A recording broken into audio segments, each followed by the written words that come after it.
Grab your coffee. It's time for an episode of Chit Chat with the Queer and Creative. I'm your host, Melissa Da Silva. Hello, Chit Chatters. I hope all of you are doing well. And if you haven't done so already, make sure you join our Facebook group, Chit Chat with the Queer and Creative. And you will be a part of a community that is centered around being inclusive and supportive and engaging, and you can share your wins there, and you can even share some of your struggles if you want. And always know that we are giving out virtual hugs.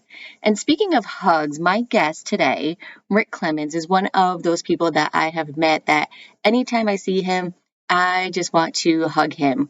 We first met online when I was recording my first podcast about 4 years ago, Pride Connection.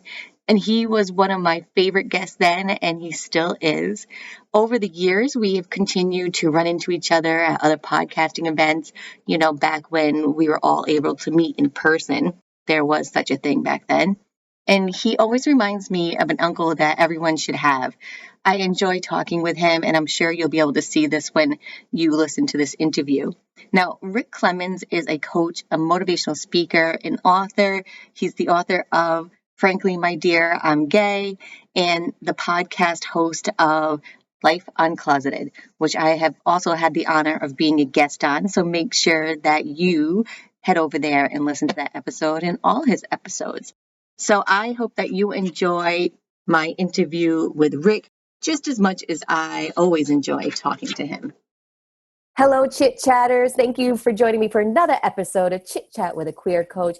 I am so happy because I have somebody who I feel is like my long-lost uncle, Rick Clemmons. Now, Rick, this is the second time you and I have had a podcast meeting together. Yep. We met about 3 years back on my first podcast, Pride Connections, and then you and I ended up bumping into each other throughout conferences and stuff. So I feel like we're kind of family at this point in time. Of course we're family. I mean, hello, we're both queer. We're both coaches and therapists and podcasters. We both are addicted to podcasting. So, of course, we're family. I'm the uncle, you're my niece. So I like that. I love that. So, Rick, you are a coach. You're an author. You have several podcasts. Is there anything that you don't do? I'm actually a coach for another company as well. No Coaching way. speakers. Yeah. So no, the only thing I don't do right now is I don't get enough wine in my system these days. So, but we're working on that. So don't they deliver it in California? Well, so here's the irony, Melissa. I actually live in wine country. So when we moved here, we had been to this area a couple of times, and we knew there was lots of wineries in Paso Robles where we're close to living, but we never knew in San Luis Obispo, where we moved to, that there were wineries in this little town.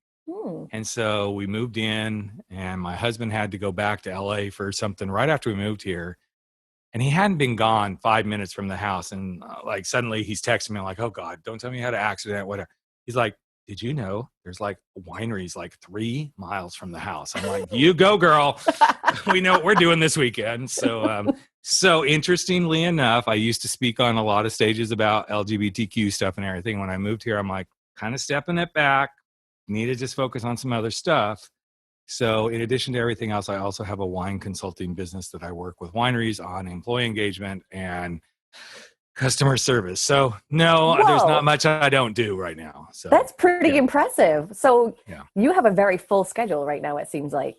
I do, except all the wineries were shut down during COVID. That's true. Yeah. And I'm not really wanting to hit them up right now because they're all trying to figure out what is next, because we're reopened, at least right now.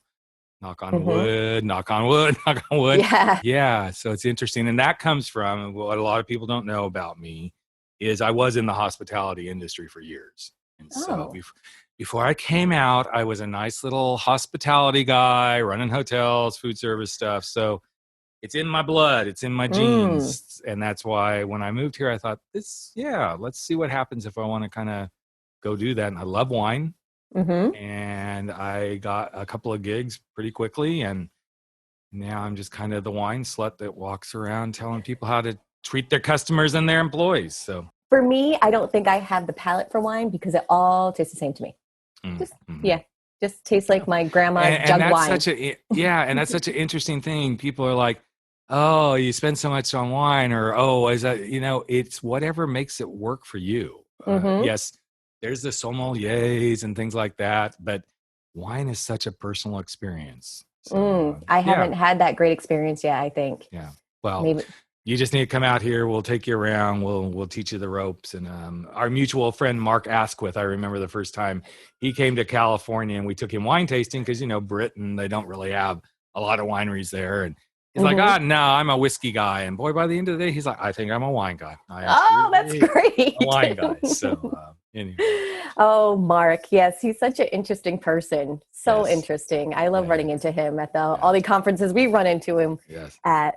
I think he's one of the first people that got me into podcasting, which is pretty interesting. Yeah. And it's also interesting. I'm glad you brought up the whole how we kind of met thing, because I don't know if you find this, but, of course, everybody thinks as we're all queer, we all know each other, right? Yeah. Yeah. But I do find it interesting at conferences, even if it's not blatantly like, okay, there's an LGBTQ gathering, we kind of are magnets to each other. It's this weird thing like, okay, I think the gaydar is happening. It's just such an interesting thing. I love that because that's something I think that's beautiful a lot of times about our community is we do find each other. Yes. We do find each other. Even in the places where it's like, there's not a gay person around here. I'm pretty positive. And I'm always surprised when I'm at one of those places. And then, you know me well enough. I don't really hide being gay. It's not like I'm like, but I casually know how to drop it in. Yeah. Every time I casually drop it in, there'll be that person that's like, "Oh, hello, me too." So, and it's interesting because the last time you and I ran into each other was at a bowling alley in California. Yes, it was. Yes, it was. That was so funny. Yeah, and it's just ironic how we do this as a community. And I hear I'm sure you do too in your therapy work, but I hear so many people when they come into their journey of being who they are and coming out, like, I can't find my people. But there's so many people in our community for everybody. Yeah. You don't have to be the flag bearers and you don't have to be the party people. You can be the quiet, hey, I just happen to be gay. But you got to trust yourself to go into that process and trust that you can find your people. Which is interesting because I realized one day I had a trans client in my office and they were talking about that they go to a certain gathering. And then I had a coaching client like a few weeks later talking about that they go to this gathering. I'm like, I think they know each other. And it's two different parts of the states. Like one's in like southern United States and one's in northern. I was like, oh my gosh, yes, we do find each other. Yeah. Well, and of course we find each other online too, which is a whole other interesting experience. I recently, when COVID started hitting, I kind of went into this like, okay, now what? What's going to happen? Because I was losing clients pretty quickly. And, anybody coming out of the closet, where were they going to go? Not really going to go anywhere, right? Yeah. But I thought, okay, stand in the space of just being of service, Rick. Let's just be of service. You're financially pretty fit right now. Just see what you can do. So I started a couple of online groups, one for the LGBTQ community, just whoever, right? And I started one for men over 40 because that's another one of my podcasts. And then I did my coming out men's chats as well. It was so interesting to just start to see people showing up and people building community. I just happened to be at the center of it, but it's been such an interesting thing to watch people come into this space and find each other. And then the connections that either have been built or suddenly the other night we were in one of the groups and I kept looking at this guy. I'm like, you look so familiar. And I'm like, did I sleep with him? Was this like years ago and then we found out that we had been at some conferences, same conferences. And he goes, yeah, I've known you for a long time. He goes, but you're always that big, bold energy. You're speaking or you're doing this. And he goes, and I'm like, wow, this was such an interesting space to like make that connection.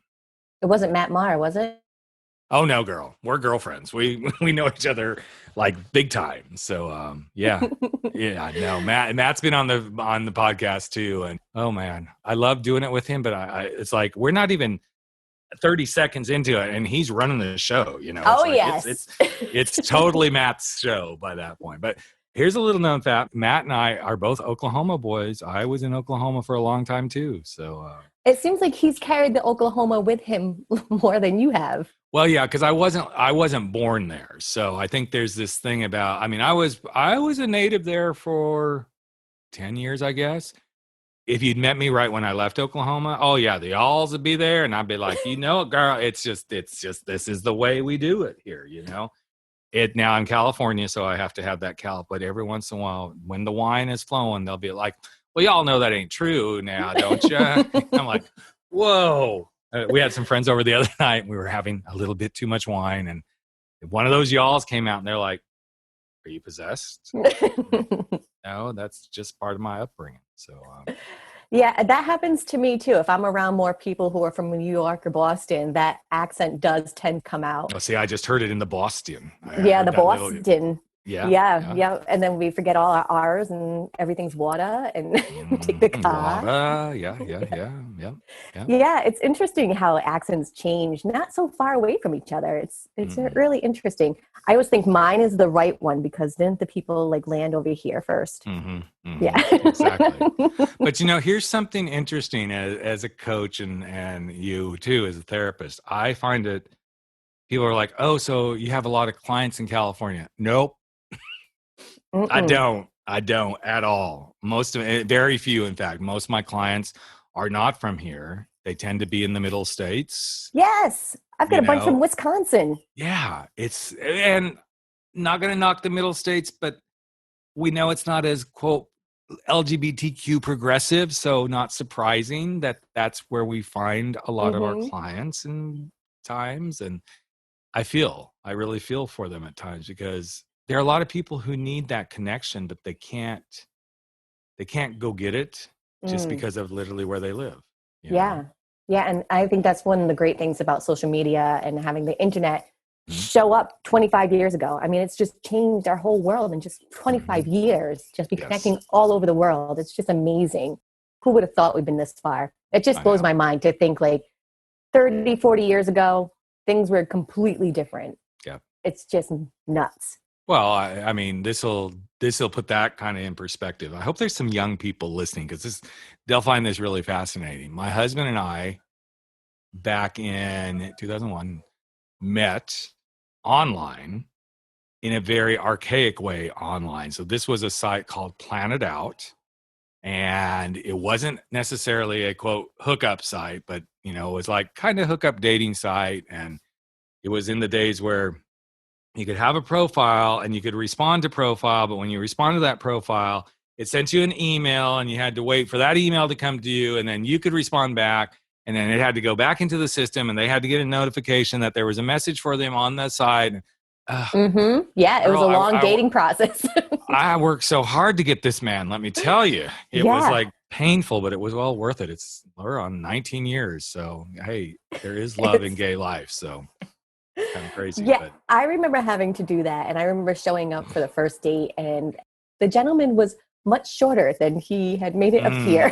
Exactly. It's so interesting. But it is amazing to see where we have come. Some of it is a little scary to see where we are, given that I think a lot of what I'm dealing with a lot more lately on social media confidence issues with some clients because we're so barraged with this stuff, and it is an assault on who you are, you know, and when you buy into the comparisons and and of course the Adonises and the beautiful, all of that stuff. Yeah. But I've seen that more in the last year where it's like somehow, some way, everything in some way in a session or a couple of sessions comes up like, well, you know, how should I show up on my profiles? I'm like, just want to bang my head sometimes. Like, how about you just show up? That's kind of the thing, you know? But it's interesting because I spoke with somebody who, you know, posted pictures of themselves often and uses a filter or like changes things up a little bit and then realized that people who followed them thought that was real. And so they were like, I'm just going to tag filter. Like, so they know that this is not real. Right. And the engagement went so down. Like, interesting. did not want to know the truth. It seemed like they just want to see this beautiful person doing beautiful things. And it's just like, well, that kind of stinks. I find it interesting too. And again, my market predominantly is men in midlife. So men in midlife coming out of the closet, or guys in midlife who are like getting ready to make this big leap of faith, so to speak. And it's so interesting to watch how they can look at something in social media and it can really, even in their midlife, not that I'm saying they're immune from this, but even in midlife, it can have such a huge impact on how they perceive themselves, when you almost want to say, aren't you beyond it? Yes. We didn't grow up with this stuff. So we should like be well beyond like, hey, this is more fun than anything. But it is interesting. And a lot of times I see it more with the guys who've just come out of the closet, because the social media pieces and the apps is how they suddenly begin to define themselves. Yeah. And it becomes their whole world. And then I said this to a client a couple of weeks ago. I said, well, it sounds like to me you're letting Instagram become your new closet. Absolutely. Yeah. And so how do you respond? Well, I didn't think he was going to say anything. I thought he froze, the Zoom freeze that we all experience from time to time. And I'm like, okay, either it's a Zoom freeze or he like just had a standing heart attack, or he's like really getting furious and about to come through the screen at me. And he got really quiet. And then he said, I think you're right. I think I need to reevaluate this. And he was really quiet for a little bit. And I said, are you sure you're good, man? I said, I only brought that up to kind of like, let's explore where we are with this. And he said, I feel shame. I'm like, okay, well, now we're kind of going somewhere. But I'm like, whoa, where are we going here, right? Yeah. He goes, I probably spend at least 3 to 4 hours a day on Instagram. Whoa. Wow. The guy is 42 years old. Not that age really matters, but it's like such an interesting thing. And I said, and what is it that you're mostly looking for? He goes, I'm not really looking for anything. What I'm doing, he goes, and I'm glad you said what you said. What I'm doing is I'm actually hurting myself. Because I get wrapped up into the comparison. Everybody else's life looks so great. And he goes, and I hear this, I intuitively hear it and I get it, but I have a hard time like not stepping into that space. And he goes, and then I spiral. And then the next thing I know, it's 2, 3, 4 hours later. And I've been literally spinning around on Instagram and I got nothing done. Yeah. So wow. It's just an interesting space to see different generations starting to get there. So what do you think he's going to do to change that? What he's been working on, we worked on this last 2 sessions over the last couple of weeks. First thing he did is he's like, I'm just going to shut down the account. I'm like, okay, whoa, girl. We're cold not turkey, saying like cold turkey, but if that works for him, which I knew, I kind of knew it wouldn't, because that's not really his nature. He's a little more methodical and like, let's take step by step. So what he's done is he's literally put a timer on his phone. And he started with 1 hour. And he said, it's interesting because I know that clock's on. I'm much more aware of it. Wow. And then the second thing that he did is he says, I'm really looking hard at the things that I'm, no pun intended there, looking really hard at the things I'm looking at and asking myself kind of the Marie Kondo, is this bringing me joy? Yeah. Like really looking at it from a very much more like intentional perspective. And I was so impressed because we didn't really have much time on that session that this all unraveled to really dive into it after that. I mean, I spent a little extra time. No, I don't cut my clients off like, you're done, out the door, bye-bye, or hold on, can you pass me that Venmo real quick of another, whatever for the next 15 minutes. But it was interesting because I use this interesting little tool called Voxer. Oh, yeah. People can Voxer message back and forth with me between sessions. And we probably hadn't been off the session more than a couple hours. And I suddenly got this Voxer message from him. He says, okay, here's some things I'm deciding to do. And he had, I'm going to limit myself to an hour. I'm going to start looking at, whatever I'm spending the time on Instagram. I'm going to replace some Instagram time with something I used to love to do, which I love to read, but I wasn't doing that. And he said, what I'm going to also do is when I feel like I'm going to reach for the Instagram, I'm going to go take a walk outside and just take a breath of air.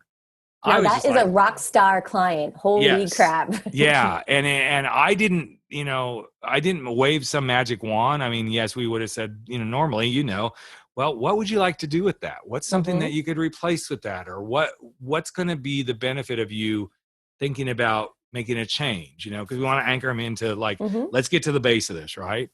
But man, I was blown away, and Yeah, it's that's been impressive. amazing to see him in the last couple of weeks, really truly sticking. I mean, he made his own accountability. He goes, I want you, I want you to check in with me each time we kind of do the check-ins, between sessions. Ask me how I'm doing, how much time have I spent. And I'm like, okay, because I want to do whatever the client wants to do. I don't want to be, dominatrix coach. Like, did you spend this much time on, But he's been willing to it. And you're right, that is a rock star client. When they see for themselves the desire to do the change, but it comes from them, not from, yes, we hold the space. I get that. We create the space. But yeah, if I could clone him. I know, right? And that's really why I got out of therapy more into coaching, because I love working with those people who are motivated to change. Yeah. Like, we're not digging into the past every week. We're moving forward. I understand how the past is impacting the current situation, but we're looking forward now. And I've just enjoyed that transition so much. Yeah. I love hearing that, because when people ask me, so, okay, well, but what do you do differently from a therapist? And I'm always like, well, not really a whole lot, except for one thing. I kind of say one thing. I said, there's others, but I'm going to give you the one main thing. I am here to take you from where you are to where you want to go and hold you accountable to getting there. And I'm not going to go dig around in the past, except as it serves us to get you there. Now, if there's something from the past that's holding you hostage and you kind of can't get past that, I'm not your guy, because there's some deeper stuff that you probably really do need to work with in a therapeutic setting, but it's one of the things that I find it's really important to share that with a client from that perspective.